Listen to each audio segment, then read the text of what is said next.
행복해집니다. 코코벨 스마일 텔레콤. 친절한 서비스, 착한 가격, 다양한 플랜, 코코벨 스마일 텔레콤. 코키텔럼센터 1분 거리, 코코벨 스마일 텔레콤. 한인벨 공식 대리점, 코코벨 스마일 텔레콤.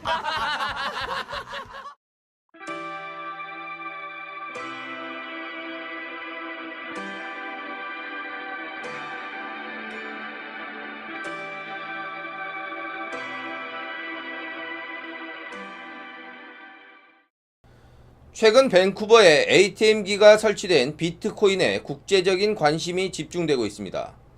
벤 버냉키 미 연방준비제도 이사회 의장이 가상화폐 비트코인이 순기능이 있다는 말을 하자마자 하루 만에 가치가 44%나 오르내렸습니다. 하지만 전문가들은 이 같은 현상이 위험한 버블일 수도 있다는 지적을 하고 있습니다. 비트코인은 2009년 나가모토 사토시란 일본의 프로그래머가 만든 온라인상의 가상화폐입니다. 일종의 사이버 머니입니다. 민간 거래소에서 코인을 달러나 유로 등 기존 화폐로 쉽게 바꿀 수 있으며 급격한 팽창을 예방하기 위해 2145년까지 발행량을 2100만 개로 제한한 상태입니다. 19일 CNBC 등 외신에 따르면 오전에는 일본 마운틴곡스 거래소에서 비트코인이 최고 900달러에 거래됐지만 한때 500달러까지 폭락하는 등 변동률이 최고가 대비 44%인 것으로 나타났습니다. 지난 1월 비트코인의 가치가 13.75달러였지만 이날 최고가는 불과 1년 남짓한 기간 동안 6,445%나 이른 것입니다. 이에 대해 전문가들은 비트코인에 투기성 자본이 들어와 투자 과열을 부채질할 경우 가격 급등락 폭이 커져 큰 피해가 생길 수 있다고 경고했습니다. 맥 알버니 파이낸셜 그룹의 데이비드 맥 알버니 최고 경영자는 비트코인은 새로운 화폐로 통용될 수 있는 흥미로운 부분이 있다면서도 가치적으로 보면 너무 짧은 기간 동안 가격이 지나치게 상승했다고 우려했습니다. 비트 위트먼 TCMG 자산관리 CEO는 비트코인이 정식 제도권에서 사용되는 화폐로 편입되지 않을 것이라며 돈보다는 놀이의 개념이 적당할 것이라고 밝혔습니다. 지난주 월가의 유명한 비관론자인 피터 쉬프 유로퍼시픽 캐피털 CEO는 비트코인의 급격한 가치 상승을 1630년대 중반 튤립 알뿌리 하나가 집 한 채 가격으로 폭등했던 네덜란드의 튤립 투기에 비교하며 문제점을 지적했습니다. 실제로 벤 버냉키 미국 연방준비제도 이사회 의장의 비트코인 관련 긍정적인 언급이 알려진 후 마운틴 곡스 거래 가격은 단 3시간 사이에 51%나 급등했습니다. 비트코인이 세상에 처음 나온 2009년도 가치인 0.0008달러와 비교하면 천문학적인 수준입니다. 비트코인은 개인 간 거래로 이루어지기 때문에 어떤 국가나 개인이 통제하거나 지배할 수 없는 것이 장점이라고 합니다. 한국에서 비트코인으로 환전해 밴쿠버에서 다시 달러로 환전하더라도 당국은 속수무책입니다. 현물을 이용한 환치기가 가능하다는 이야기인데요. 하지만 큰 함정이 있다고 합니다. 비트코인의 거래에는 세금이나 환전 수수료 부담이 없습니다. 하지만 발행 주체가 없고 지급 보증도 장담할 수 없어 안전성은 낮습니다. 국가의 환율 통제를 받지 않고 실물이 존재하지 않아 짧은 시간에 가격이 폭락함으로써 큰 손해를 볼 수 있습니다. 이 같은 위험성에도 불구하고 편의성이나 각국의 이해관계에 의해 비트코인에 대한 관심은 점점 커지고 있습니다. 비트코인의 여러 문제에도 불구하고 계속해서 확산되고 있다고 합니다. 이에 대한 각국의 입장은 어떤가요? 선진 각국은 이 비트코인에 대한 입장이 조금씩 다릅니다. 미국은 비트코인이 다른 온라인 결제 수단과 마찬가지로 이점과 위험성을 동시에 가지고 있다며 합법적인 통화 수단으로 인정하되 관리 감독 기능이 필요하다는 입장입니다. 반면 중국에서는 최대 인터넷 업체 바이두가 비트코인 결제를 허용하는 등 가상화폐 시장에서 영향력이 커지고 있습니다. 이를 통해 가상화폐 시장의 주도권을 차지하는 동시에 미국 달러의 위상을 약화시킬 수 있다는 이점을 계산하고 있는 듯합니다. 중국의 1일 비트코인 다운로드 건수는 4만 건에 달하며 이를 사용하는 온라인 소매상도 급증하고 있습니다. 천안문 광장에는 비트코인 환전상도 등장했습니다. 비트코인으로 부동산 대금을 지불할 수 있는 주택 상품도 판매되고 있습니다. 일본의 마운트 곡스를 제치고 세계 최대 비트코인 거래소로 부상한 중국의 BTC 차이나는 지난 18일 중국계 국제투자기구 라이트 스피트 차이나 파트너스로부터 500만 달러 차입에 성공하기도 했습니다. 미국 연방선거위원회는 비트코인을 통한 정치자금 모금을 허용했고 독일은 지난 8월 개인 간 거래에 쓰는 통화로 공식 인정했습니다. 캐나다 밴쿠버에서는 지난달 비트코인을 현금으로 교환하는 현금 자동 입출 금기가 선보였습니다. 토론토 시의회는 지난 15일 오후 마약 스캔들과 관련해 라포드 시장의 권한을 제한한 2개의 결의안을 채택했습니다. 라포드 시장은 이에 대해 강하게 반발하며 시장직 유지 의사를 강력하게 내비치며 감정적으로 충돌하는 양상을 보이기도 했습니다.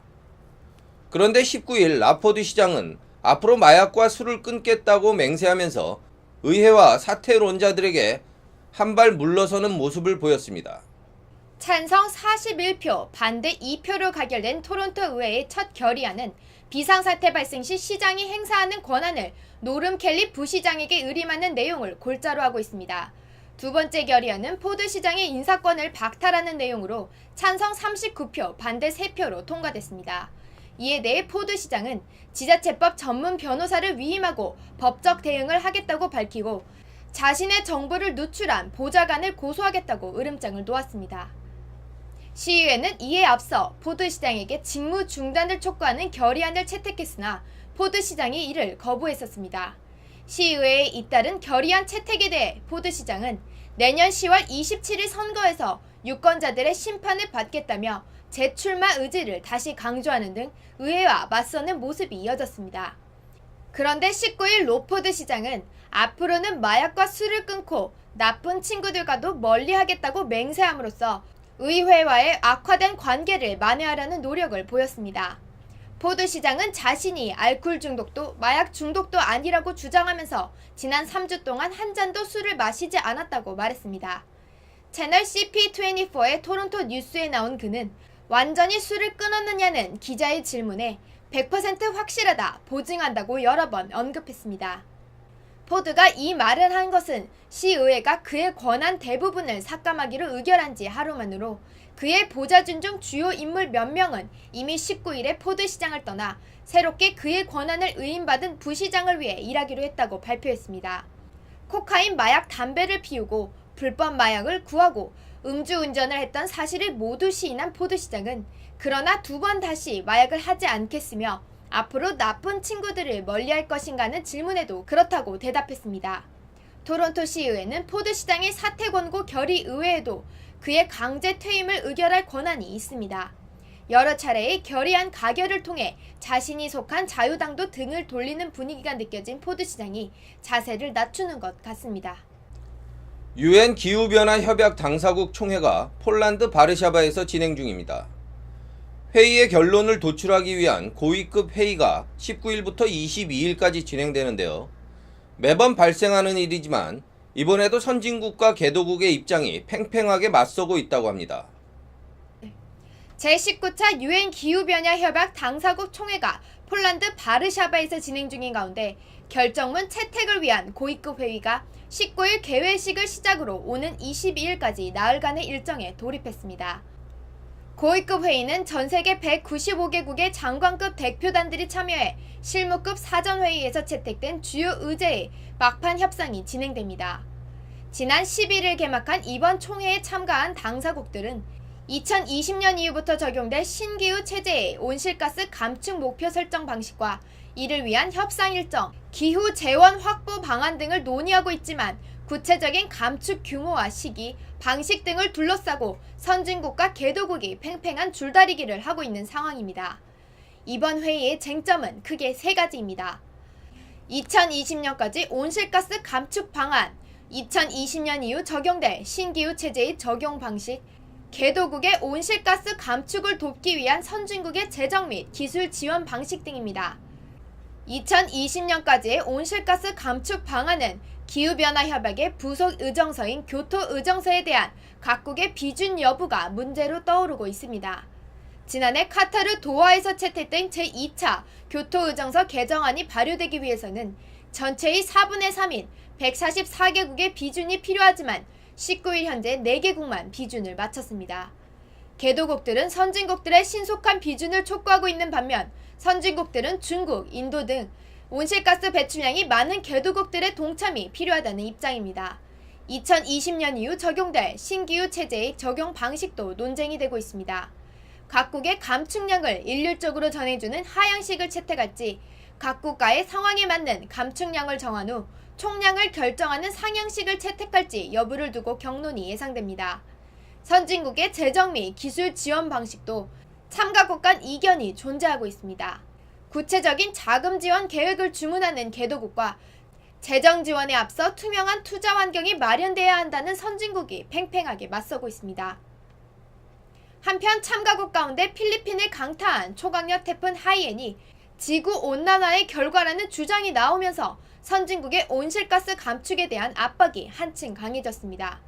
이와 관련 필리핀의 예브산호 기후변화 담당관은 이번 총회에서 의미 있는 결과를 촉구하며 지난 12일부터 8일째 단식 중입니다. 하지만 일부 선진국들은 이번 회의에서의 합의 도출에 회의적입니다. 더불어 온실가스 배출에 대한 국제협의도 후퇴할 가능성이 큽니다. 이미 일본은 최근 온실가스 감축 목표를 하향 조정했습니다. 2011년 후쿠시마 원전 사고로 인한 화석연료 사용이 늘었다는 게 내세운 이유입니다. 호주는 탄소세 폐지를 추진 중인 새 정부가 이번 총회에 대표전조차 보내지 않았고 캐나다는 매년 온실가스 배출량을 1990년대 수준으로 줄이겠다는 교토 협약을 지키기 어렵다는 입장을 밝혔습니다. 상황이 이럼에도 불구하고 환경론자들은 더 이상의 파국을 하루라도 빨리 막기 위해서 온실가스 감축에 대한 보다 강력하고 구체적인 액션 플랜을 담은 결정문을 합의해야 한다고 촉구하고 있습니다. 서리에서 올해 22번째의 살인사건이 발생했습니다. 이는 서리 지역에서 역대 최다의 살인사건 수로 날이 갈수록 불안해지는 서리의 치안 상황을 걱정하게 됩니다. 서리에서 올해 22번째로 살인사건이 발생했습니다. 이에 따라 최근에 발생한 사망사건들이 모두 살인사건으로 확정될 경우 역사상 최고의 범죄 기록이 됩니다. 이에 서리시 RCMP는 물론 다이앤 와츠 시장 등 치안과 정치계가 근심을 감추지 못하고 있습니다. 22번째 살인사건은 지난 18일 아침 발생했습니다. 신고를 받은 살인사건 전담 경찰 IHIT가 120A 스트리트와 99번가가 만나는 곳에 가정집에 출동했으며 이곳에서는 신원 미상의 한 남성이 사망한 채 발견되었습니다. 이 사건 이전에 21번째 살인 의심 사건은 지난 9일 밤에 일어났었습니다. 킹조지 블루버드의 신고를 받고 출동한 소방관들이 부상을 입은 남성을 병원으로 옮겼으나 사망한 것입니다. 현장에서 수상한 정황을 발견한 소방관들이 RCMP의 신고에 역시 조사가 진행 중입니다. 이 밖에도 할로윈이었던 지난 10월 31일 매춘업 종사 여성이 서리의 한 공원에서 살해된 채 발견되었으며 이전에 10월 25일에는 35세 남성이 86번가에서 운전 중 총격을 당해 사망한 바 있습니다. 기한이 얼마 남지 않은 센서블 BC의 대마초 합법화 청원이 계속해서 암초를 만나고 있습니다. 센서블 BC가 BC 페리터미널에서 진행하려던 서명운동이 페리 운행회사로부터 거절당했다고 합니다. 막바지에 접어든 센서블 BC의 대마초 합법화 청원이 계속해서 어려움을 겪고 있습니다. 최근 BC 페리와 호슈베이 터미널 측은 서명운동을 위해 파견된 센서블 BC의 자원봉사자들에게 퇴거를 지시한 것으로 밝혀졌습니다. BC 페리의 데보라 마셸 씨는 터미널은 사유재산으로 등록되어 있으며 회사가 정한 규정대로 호객행위나 서명운동 등을 일체 금지하고 있으며 센서블 BC 역시 예외일 수 없다고 전했습니다. 그는 수많은 단체들과 정당들로부터 터미널에서 홍보 활동을 하고 싶다는 요청을 받아왔으나 방침에 따라 모두 거절했다고 밝히면서 센서블 BC 측에도 이를 통보했으며 계속해서 서명운동을 진행할 시 경찰에 신고할 수밖에 없다고 말했습니다. 그러나 센서블 BC 측의 윌리엄 어스튼 씨는 BC 페리는 공기관은 아니나 정부 소유의 기업이며 홀슈베이 터미널 역시 개인 기업의 소유가 아닌 캐나다의 국토라며 BC 페리 측의 처사가 부당하다고 주장했습니다. 그는 변호사들을 통해 법적 투쟁으로 이 문제를 해결할 것이라고 말했습니다. 지난 9월부터 시작된 센서블 BC의 대마초 합법화 청원 서명운동은 무척 저조한 실적을 기록하며 서명운동 기간 90일 종료가 얼마 남지 않았습니다. 에버츠포드에서 초경량 비행기가 추락하는 사고가 발생했습니다. 조종사는 사망하고 사고 영향으로 일본 도로가 8시간가량 폐쇄되면서 혼란이 컸다고 합니다. 에버츠포드에서 초경량 비행기가 추락하는 사고가 발생했습니다. 지난 18일 파일럿 한 명이 탑승한 초경량 2인승 비행기가 추락했고 조종사는 5시간여의 수색 작업 끝에 사망한 채로 발견되었습니다. 18일 오후 4시쯤 메이플리츠에서 이륙한 이 비행기는 착륙 예정지였던 에버츠포드 공항과 멀지 않은 마운트 레만과 다운즈 로드 지역에서 추락했습니다. 사고의 영향으로 일본 고속도로의 마운틴 레만과 264번 스트리트 사이 구간이 8시간가량 폐쇄되었고 이 구간을 지나는 BC 하이도로의 송전선 하나가 심하게 파손되었다고 합니다. BC 하이도로 측은 파손된 전선이 차량들 위로 떨어질 경우 크게 위험할 수 있어 도로 폐쇄가 불가피했다고 설명했습니다. 한편 교통안전청의 빌 이어우드 씨는 사망한 파일럿은 비행 경험이 풍부한 사람으로 그는 초경량 비행기 판매업자이며 사고 당시에도 판매된 비행기를 구매자에게 배달 중이었다고 밝혔습니다. 이날의 사고는 궂은 날씨 때문인 것으로 보인다고 그는 전했습니다. 최근 소셜미디어 이용이 급증하면서 개인적인 사용 이외에도 기업의 홍보나 중소상점의 마케팅에 적극 이용하는 사례가 늘어나고 있습니다. 그런데 소셜미디어를 통한 소비자 불만 해결에 기업이나 상점들이 미온적인 태도를 보이면서 소통을 중요시 여기는 소셜미디어의 특성과 상관없는 단순 홍보 전단으로 전락하고 있다고 합니다. 최근 인사이트 웨스트사가 실시한 여론조사 결과 기업들의 소셜미디어를 통해 소비자 불만을 제기하는 것이 크게 효과가 없는 것으로 나타났습니다. 대다수의 가게나 회사들이 불만 신고에 침묵으로 응답하기 때문입니다. 이 조사 결과에 따르면 BC 주민들 중 3분의 1이 트위터나 페이스북을 통해 특정 회사나 브랜드에 불만을 토로했으나 그중 할인 쿠폰 등으로 보상받는 이들은 10%뿐인 것으로 나타났습니다. 인사이트 웨스트사의 스티브 모섭 씨는 소셜미디어 이용자들이 평균적으로 5회 정도 불만을 토로한 적이 있는 것으로 조사되었으며 레스토랑에 대한 불만이 가장 잦은 것으로 나타났습니다. 그리고 대중교통 서비스와 통신사 서비스 등이 그 뒤를 이었다고 전했습니다.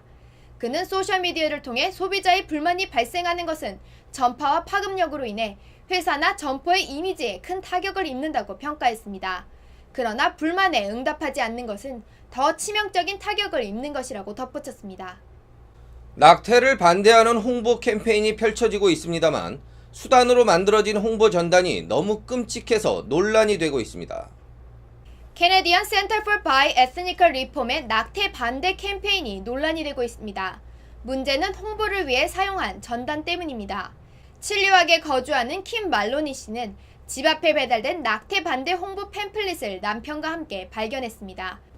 팸플릿에는 기아로 사망한 르완다의 아기들과 캐나다에서 낙태된 아기들의 사진이 담겨 있었습니다. 두 아이의 어머니인 말로니 씨는 아이들이 먼저 이 팸플릿을 볼 수도 있었다고 생각하니 너무 끔찍하다며 이 같은 전단 홍보 방식은 부적절하며 이를 금지해야 한다고 주장했습니다. 그녀는 끔찍한 사진이나 그림을 배포하는 것은 그 자체로 폭력이라며 낙태에 반대하는 것은 이해하지만 이런 식으로는 메시지를 전달할 수 없다고 목소리를 높였습니다. 말로니 씨는 이러한 팸플릿이 사유재산이 가정집 앞에 배포되는 것은 금지되어야 한다고 덧붙였습니다. 한편 이 단체는 최근 온타리오주에서도 낙태 반대 캠페인 배너를 고가도로에 설치하였다가 크게 비난을 받은 바 있습니다. 한국과 캐나다 자유무역협정 협상이 2008년 3월 이후 5년 8개월 만에 재개됩니다.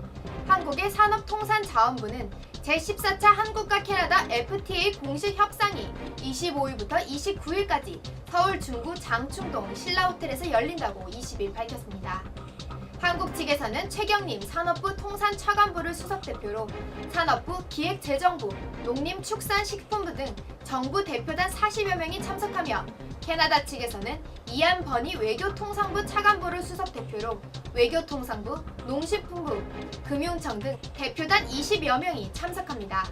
이번 협상에서는 FTA 전 분야에 걸쳐 진행되며 주요 쟁점은 한국의 쇠고기, 돼지고기 수입 수준, 캐나다의 자동차 관세 철폐 수준 등인 것으로 알려졌습니다. BC 페리가 내년 4월 1일부터 노년층에게 제공하던 평일 무료 탑승 혜택을 폐지하고 일부 노선의 운항 횟수를 줄이는 경영 개선안을 발표했습니다. 18일 토드 스톤 교통부 장관이 발표한 BC 페리 개선안에는 2014년 4월 1일부터 평일 노인들에 대한 무료 탑승 제도가 폐지되는 대신 정상 요금의 50%를 할인을 받는 것이 포함되었습니다. 이외에도 일부 노선의 운행수를 줄이고 비인기 노선의 시간 조정 등이 발표되었습니다. 이번 조정은 예산 절감을 위한 것으로 이를 통한 BC 페리사 측은 매년 약 600만 달러를 절감할 수 있다고 전망했습니다. 한편 스톤 장관은 노인층 무료 탑승 폐지로 일반 탑승객의 요금 인상 요인이 완화되어 더 많은 시민들에게 혜택이 돌아갈 것이라고 밝혔습니다. 본격적인 겨울 시즌 시작과 함께 ICBC가 운전자들과 보행자들에게 안전 주의를 당부했습니다. ICBC 측은 안전을 위해 눈에 잘 띄는 밝은 옷이나 특수 재질의 외투를 입고 외출할 것을 당부하며 반드시 횡단보도에서만 길을 건널 것을 당부했습니다. BC주에서는 11월과 12월 중 보행자가 다치는 교통사고가 크게 늘어나며 수치상으로는 7월과 8월과 비교해 86%나 늘어나는 것으로 알려졌습니다. 올해 들어 BC주에서는 교통사고로 7명의 보행자가 사망했다고 합니다.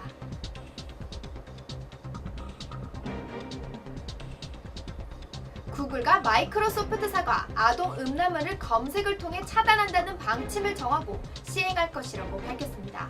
에리 슈미트 구글 회장은 17일 영국의 일간지 데일리 메일 기고문에서 아동 음란물이 검색되지 않도록 검색 결과를 정리하는 기술을 개발했으며 음란물로 연결되는 링크가 결과에 나타나지 않게 검색 기능을 세부적으로 조정했다고 밝혔습니다. 기술 개발에 따라 아동 음란물 검색 결과로 이어질 수 있는 약 10만 개 이상의 단어가 제한됐으며 관련 검색 시 경고 문구가 화면에 나타난다고 합니다. 구글은 우선적으로 영어권 국가에 이를 적용하고 6개월 안에 158개 언어로 확대할 것이라고 전했습니다. 또한 동영상 웹사이트인 구글의 자회사 유튜브도 소아 성애자들의 동영상을 식별해내는 획기적인 기술도 개발했다고 슈미트 회장은 설명했습니다.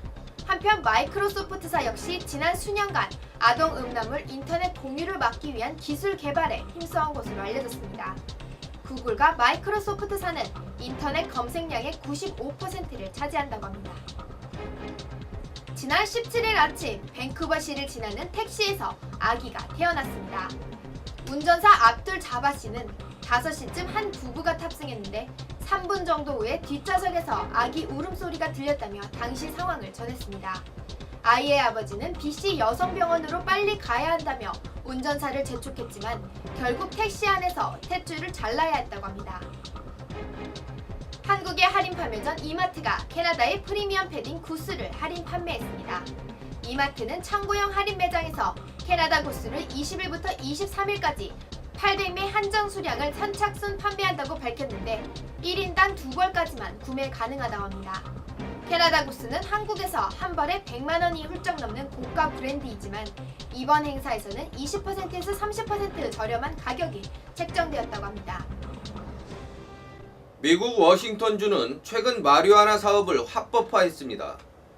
물론 소량의 개인적인 허가를 전제로 하는 것으로 기업형 재배는 불허하고 있습니다. 그런데 합법화된 마리화나 사업 신청 첫날 수백 명이 신청했다고 시애틀 중앙일보가 보도했습니다. 오락용 마리화나 합법화로 인해 워싱턴주가 지난 18일부터 마리화나를 재배, 가공, 판매하는 사업 신청을 받고 있습니다. 신청 첫날부터 수백 명이 신청했다고 합니다. 워싱턴주 세무국에 따르면 이날 오후 2시까지 벌써 299명이 마리화나 사업 면허 신청을 했으며 더 많은 사람들이 온라인으로 신청을 하고 있다고 당국은 밝혔습니다. 이번 마리화나 사업 신청은 앞으로 30일 동안 받기 때문에 훨씬 더 많은 사람들이 신청할 것으로 허가 당국은 내다보고 있습니다. 신청자들은 먼저 조사기관으로부터 신분 조회를 받아야 하는데 워싱턴 주민이어야 하고 반환하지 않는 250불 신청비를 내야 하며 주정부가 검사하는 비즈니스가 있어야 한다고 합니다.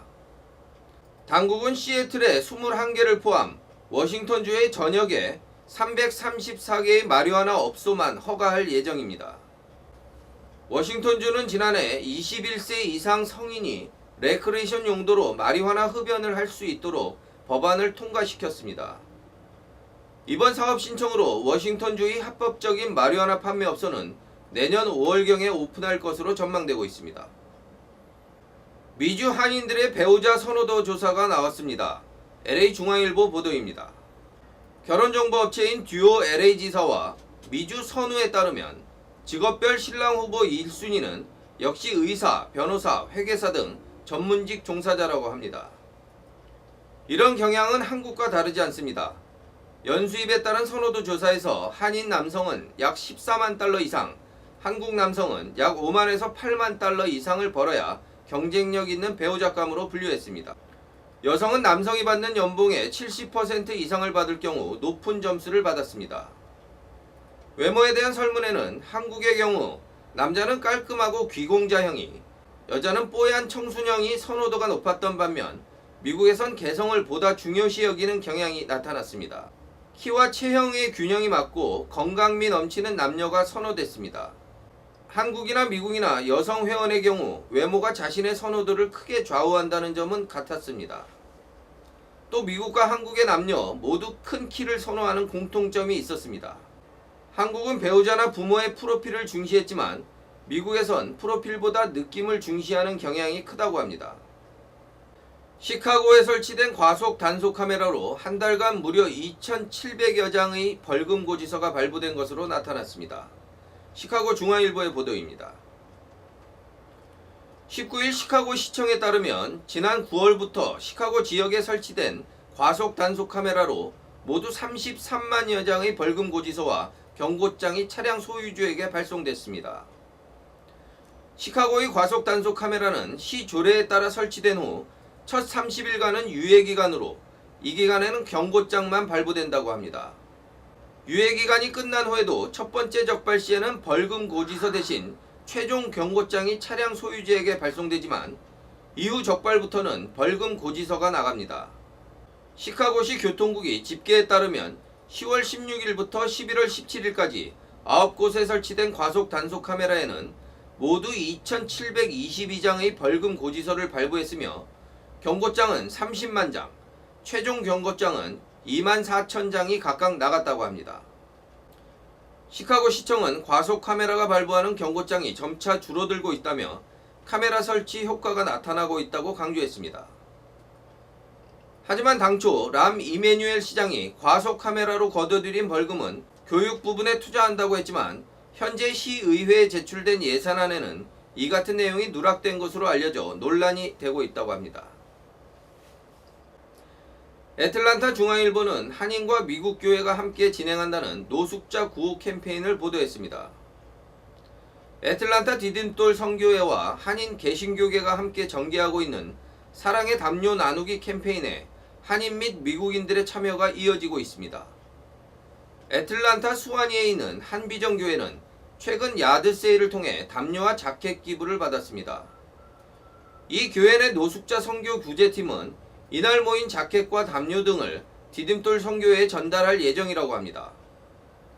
이 교회의 노숙자 선교 구제팀은 매월 셋째 주 애틀란타 리커버리 센터에서 노숙자들에게 음식을 나눠주고 있으며 또한 새날 장로교회, 실로암 한인교회 등도 교인들을 대상으로 담요와 자켓 기부 행사를 전개 중이라고 합니다. 미국 교회들의 참여도 활발합니다. 커밍에 있는 리빙페이스 루터란 교회는 지난 8일 디딤돌 선교회에 슬리핑백 14개와 자켓 10여 벌을 전달했으며 이날 받은 슬리핑백과 자켓은 지난 9일 노숙자들에게 전달되었습니다. 아울러 미드타운 그레이스 루터란 교회도 그동안 모은 슬리핑백, 담요, 자켓 등을 디딤돌 선교회 측에 전달할 예정이라고 합니다. 샌디에이고 중앙일보는 현지 축구협회의 선행을 보도했습니다. 샌디에이고 축구협회가 협회 운영비를 절약해 모은 기금을 봉사단체에 기부하는 등 그 역할을 확대하고 있다고 합니다. 축구협회 임원들은 지난 14일 열린 정기 이사회 자리에서 발달 장애우를 위한 토요학교 핸드인 핸드이 이우주 디렉터를 초청해 기금 1,000달러를 전달했습니다. 양병환 축구협회 이사장은 축구협회 임원들이 지난달 이사회에서 심판 초청 비용이나 운동장 임대료 등을 절약해 마련한 기금을 의미 있게 쓰여지는 데 동의했다고 밝혔습니다. 그는 축구협회가 축구를 즐기는 동호인들만의 장이라는 인식을 개선하고 커뮤니티에 두루두루 이익되는 단체로 모범을 보였으면 좋겠다고 취지를 밝혔습니다.